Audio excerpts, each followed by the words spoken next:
A man who lost everything rode toward the river to disappear forever, never expecting the woman he had loved and lost 12 years ago would be standing in the water, waiting for fate to bring him back to life. Subscribe to Wild Sky Stories. Turn on the bell icon so you can do not miss any new video. The summer of 1878 had been merciless to the land, cracking the earth like old leather and turning the grass to brittle straw. Caleb Morrison rode his tired horse through the dust, his heart heavy with burdens that weighed more than any drought could measure. He had been riding for 3 days straight, pushing through the pain in his chest that had nothing to do with physical injury. His ranch was gone, sold to pay debts that had accumulated after his father's passing.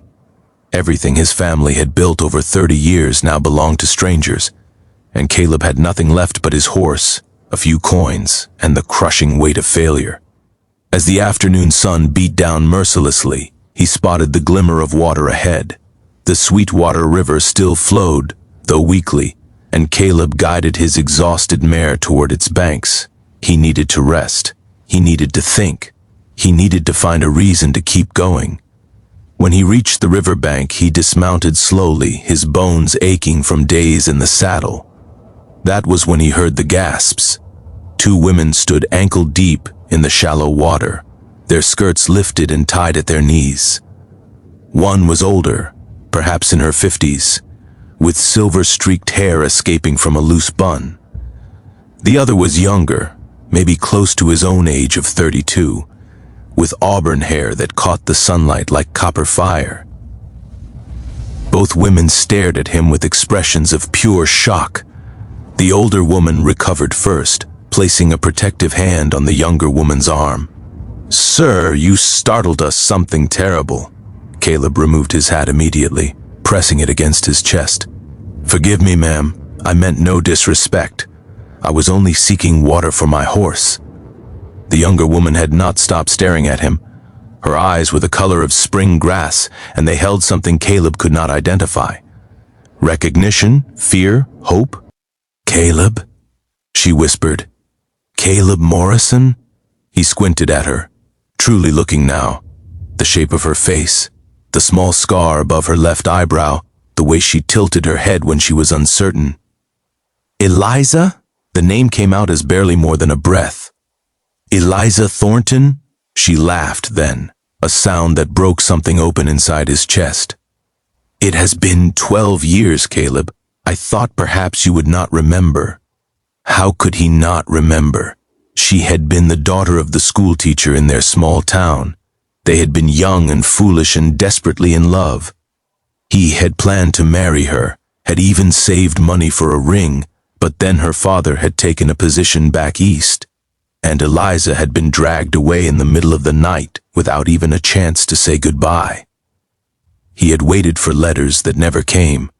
He had spent years wondering if she had simply forgotten him. Eventually, he had stopped waiting, started surviving instead. Now here she stood, more beautiful than his memories had allowed, and the sight of her made 12 years feel like nothing at all. The older woman looked between them with growing understanding. "You two know each other?" "This is the man I told you about, Aunt Martha," Eliza said softly. "From before." Martha's expression shifted from suspicion to curiosity. "Well then, perhaps we should all step out of this river and have a proper conversation." Dear reader, what should Caleb do? Should he stay and talk with Eliza, risking reopening old wounds? Or should he protect his heart and ride away?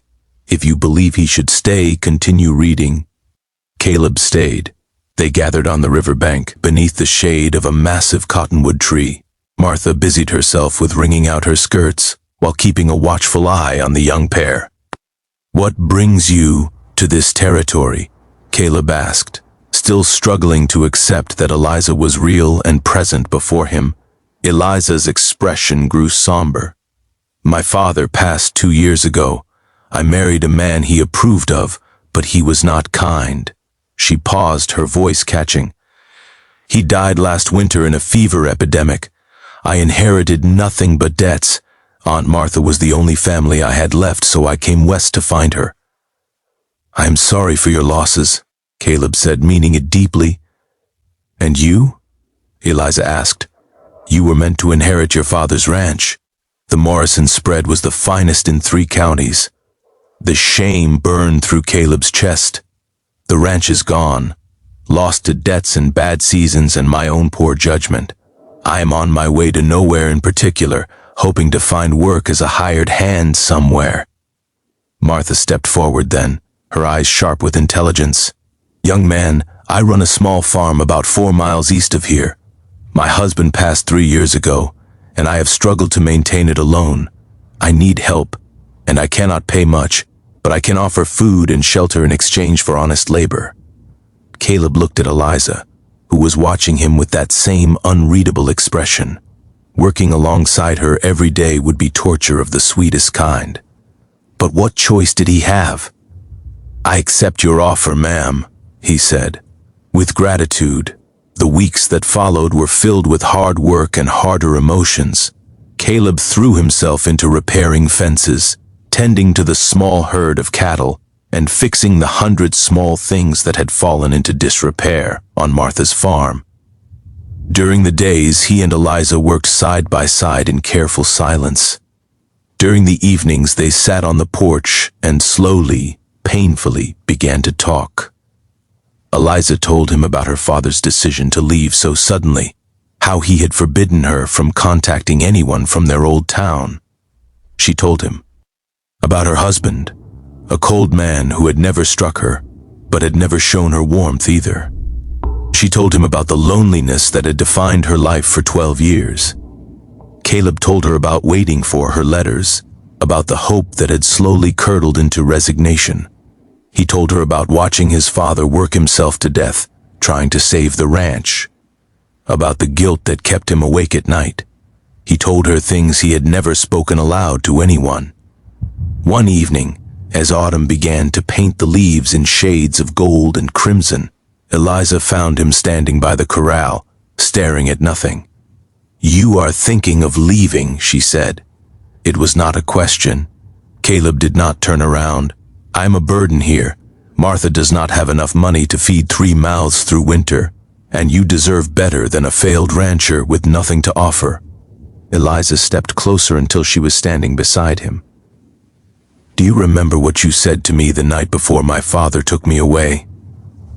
You said you would build us a home with your own hands.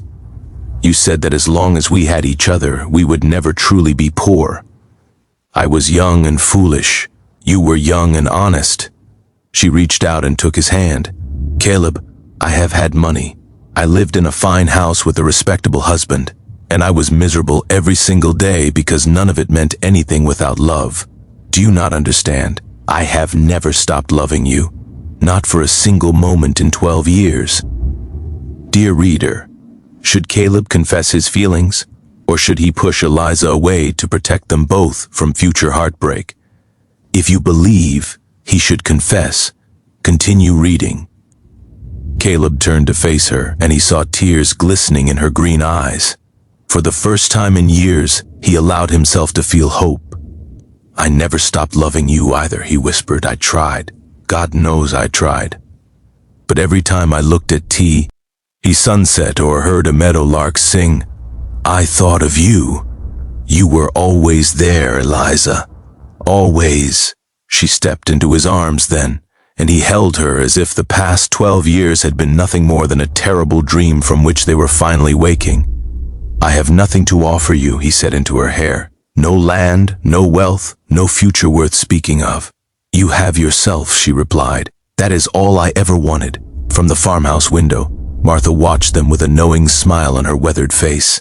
The winter was harsh, but they survived it together. Caleb worked harder than he ever had, and Martha's small farm began to show signs of recovery.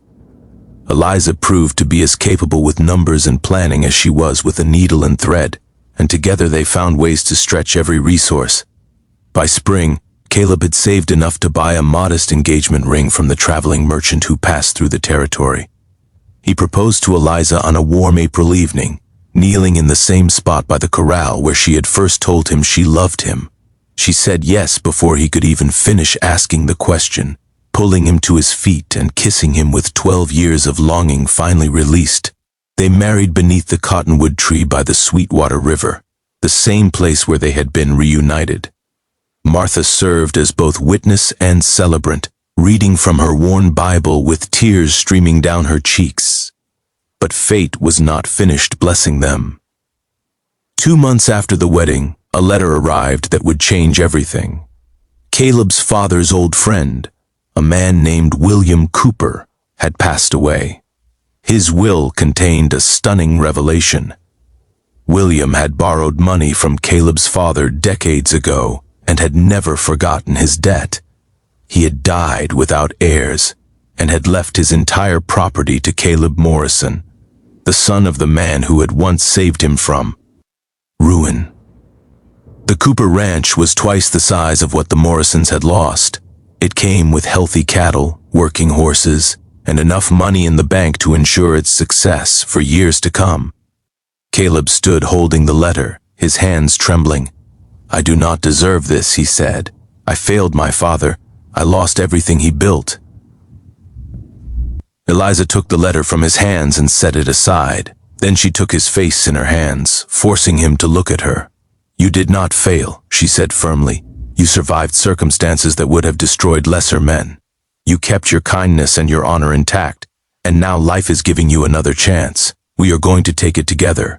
Dear reader, should Caleb accept this gift and start fresh, or should he refuse it, feeling unworthy? If you believe he should accept, continue reading. Caleb accepted.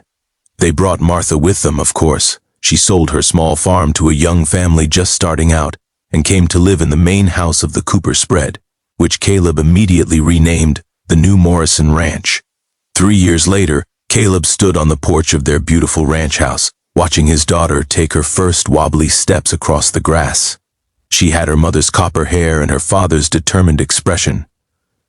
Eliza came to stand beside him, one hand resting on her growing belly where their second child waited to join the world. Martha sat in a rocking chair nearby, calling encouragement to little Catherine as she tottered forward. "I used to think the river crossing was the lowest point of my life," Caleb said softly. "I was ready to give up.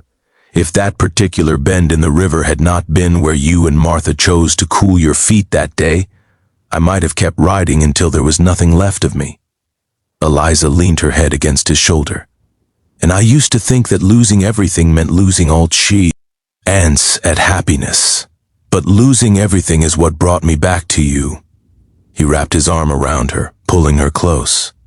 "Do you ever wonder what would have happened if your father had not taken you away?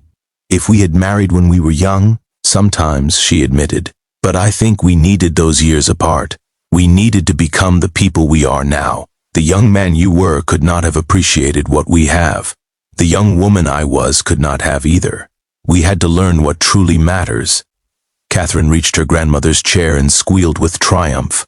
Martha scooped her up and covered her face with kisses, and the sound of the child's laughter filled the air like music. Caleb felt tears prick his eyes, and he did not try to hide them. "I love you, Eliza. I loved you when I had nothing, and I love you now that we have everything. I will love you when we are old and gray, sitting in chairs like Martha, watching our grandchildren play." Eliza lifted her head and kissed him softly. "And I will love you through all of it. Through every season, every storm, every joy, and every sorrow. You are my home, Caleb Morrison. You always have been." The sun set over the ranch, painting the sky in shades of pink and gold and purple. In the distance, the Sweetwater River continued its gentle flow, the same water that had witnessed their reunion and their wedding. Some rivers lead to endings, but the Sweetwater had led Caleb Morrison to a beginning he never could have imagined, to a love he never thought he would find again, and to a happiness he finally believed he deserved. Thank you for reading, dear traveler. May your own journey lead you to unexpected blessings and to those who have been waiting for you all along.